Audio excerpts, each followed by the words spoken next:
Class fourth आपका chapter number 11 है Hindi grammar का। आज हम स्टार्ट कर रहे हैं। चैप्टर नेम है काल।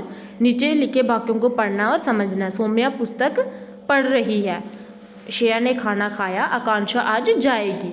सबसे पहले हमें पता होना चाहिए कि काल कितने तरह के होते हैं। काल 3 प्रकार के होते हैं, भूतकाल, वर्तमान काल और भविष्य काल। सबसे पहले काल होता क्या है, हमें ये डेफिनेशन थोड़ी पढ़ते हैं। क्रिया के जिस रूप से उसके होने के समय का पता चले कि ये काम कब होना है, तो उसे क्या करते हैं, हम कहते हैं काल कहते हैं। अब इसके 3 भेद होते हैं, अभी मैंने आपको बताया। सबसे पहले वर्तमान काल, क्रिया के जिस रूप से काम के वर्तमान समय, जो चल रहे समय, जो अभी चल रहा है समय, उसमें होने का बोध हो, उसे क्या कहते हैं, वर्तमान काल कहते हैं। जैसे तनुक्षी पत्र लिखती है, मतलब चल रहा है।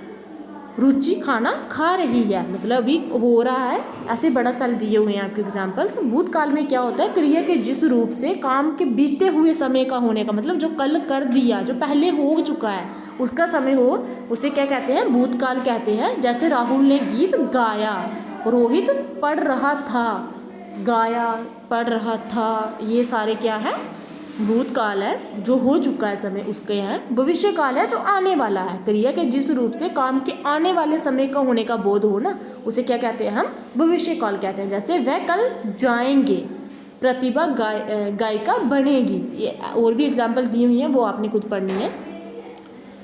नोट आपको दिया हुआ है। काल के क्या होते हैं, उपवेद भी होते हैं। अगली कक्षा में इस पर विस्तृत जानकारी प्राप्त करोगे। अब 5th क्लास में जब आप पहुंचोगे ना, तो उसके उपवेद के बारे में भी आप पढ़ोगे। उसके बाद नेक्स्ट है, याद रखिए क्रिया के करने के समय को क्या कहते हैं, काल कहते हैं। काल के मुख्य रूप से 3 भेद होते हैं, वर्तमान, भूत एवं भविष्य। अब देखो, जो आपका फर्स्ट प्रश्न है, काल से आप क्या समझते हैं, क्रिया के होने के समय को क्या कहते हैं, काल कहते हैं। जहाँ आप इधर से भी इसकी कर सकते हो, क्रिया के जिस रूप से उसके होने का समय पता चले, उसे काल कहते हैं। आप इधर से भी कर सकते हो, या आपने खुद करना है।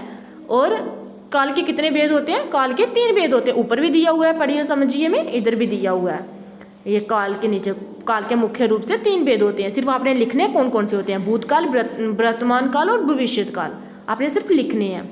दिए गए वाक्यों को पढ़ के उनकी क्रिया का काल बताइए। अब राघव कल मुंबई जाएगा, भविष्य में अभी ये जाएगा, तो ये कौन सा काल है, भविष्यत।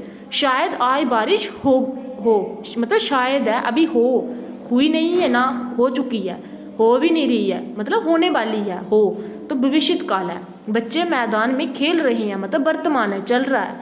पंकज ने पत्र लिखा था, भूतकाल है, ये हो चुका है जो। उसके बाद है, सही विकल्प पर सही का चिन्ह लगाना है आपको।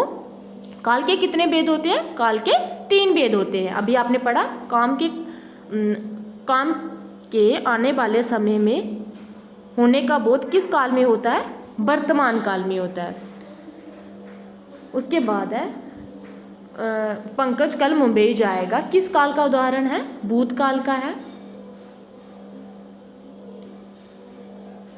जाएगा किस काल का उदाहरण है,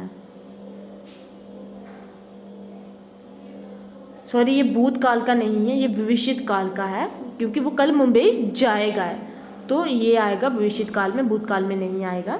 वह दौड़ रहा है, किस काल का उदाहरण है, वह दौड़ रहा है, मतलब वर्तमान काल में, अभी भी दौड़ रहा है, तो ये इसमें आएगा। गो पार्ट में आपको भूतकाल की जगह भविष्यत काल पे टिक करना है। उसके बाद क्वेश्चन नंबर 4 है, जो निर्देश के अनुसार काल बदलकर वाक्य पूर्ण लिखना है आपने।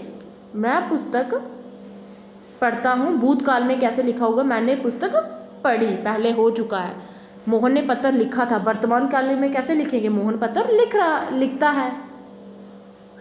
उसके बाद आप कब आए, भविष्यत काल में आप कब आएंगे। माँ खाना पका रही है, भूतकाल में कैसे आएगा, माँ खाना पका रही थी। अब उसके बाद हम क्रिकेट खेलेंगे, हम क्रिकेट खेल रहे थे, भूतकाल में ये ऐसे आएगा। नेक्स्ट बताऊंगी मैं आपको नेक्स्ट वीडियो में।